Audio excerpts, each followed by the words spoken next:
Engaging with government and its work and services actually came to me more as an opportunity rather than something we had planned for as Ford Foundation.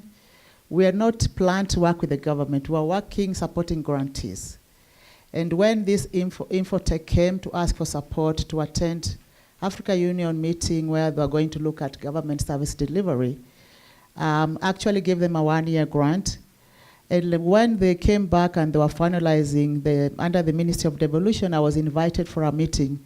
And one of the things that were discussed during the Africa Union is about Huduma Center. So during one of those meetings, when I was invited and asked to speak, I said that it's being lauded as the most successful government service delivery, enhancing service in terms of registration among others, and now you're trying to holistically put certain service delivery together. Do you know how many people come? How many are youth? How many people are the elderly? And have you actually captured their experiences? They said no. And then I said, here's a case where data will become a reality. And then when I went back, I think this conversation escalated under the presidency, among others. So they came back and said, you talked about data, and can you help us establish the first ever data conference to look into how we can use data for development? So we went in through the nitty-gritty, and I'm proud to announce that we supported the first ever data conference in the world. And when it was that 2015, and Sid, who was here, was speaking, Deputy President became the key speaker, and I. And during that meeting, we were so shocked to realize that Americans sent their representative from White House and State Department. How they knew we were organizing it, God knows. And Colombia. Then after the first data conference, immediately WhatsApp, because we brought in civil society, we brought in private sectors, we brought in actually innovators application. It was held at Grand Regency. And what came together is how can we collectively use data to harness our development. And then after that, Kenya became a leader in heading the first cohort to look at data in actual localizing indicators for SDG in the whole world. And that cohort included UK, Philippines, Colombia, and USA. And then they came back again to me that in 2016 that we want to look at roadmap to SDG and how we can actually look at the ecosystems and data in order to localize the indicators. Again, I supported, and this became huge. And there were more representatives from the White House and the Americans, but other parts of the world, but also local and international NGOs came to be part of it. But what we did, because the people who presented were actually now championing this, was open government partnership. We agreed that we're going to have a side event at the United Nations conference to be able to look at how can we harness data for development. So I talked to my head office, and the president agreed for us to host a side event in New York.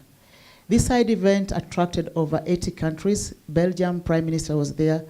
And all the almost ministers were there.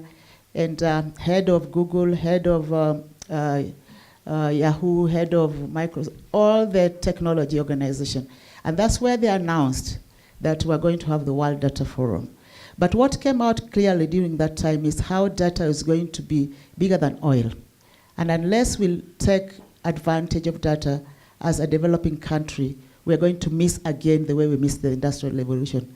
So coming back, I started asking myself, how can we make data be a reality to a woman in Marsabit? So I had a discussion with Fatima of HODI, Horn of Africa Development Initiative, who has been collaborating with Life Energy that gives solar radio.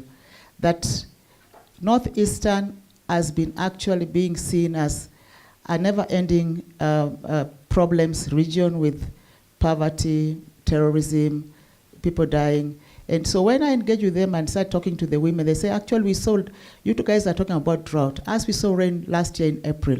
But you never come to capture our experiences on how we cope and how actually the mechanism we use that can help the government address this poverty. And so we looked at how can we then develop a cheap radio, a cheap gigabytes for radio for these women to be able to listen to certain narrative and translating their story into issues that can be captured in the national level. So we are piloting, as you know, Ford, we like catalyzing ideas. We like working with partners to also leverage what they're understanding best.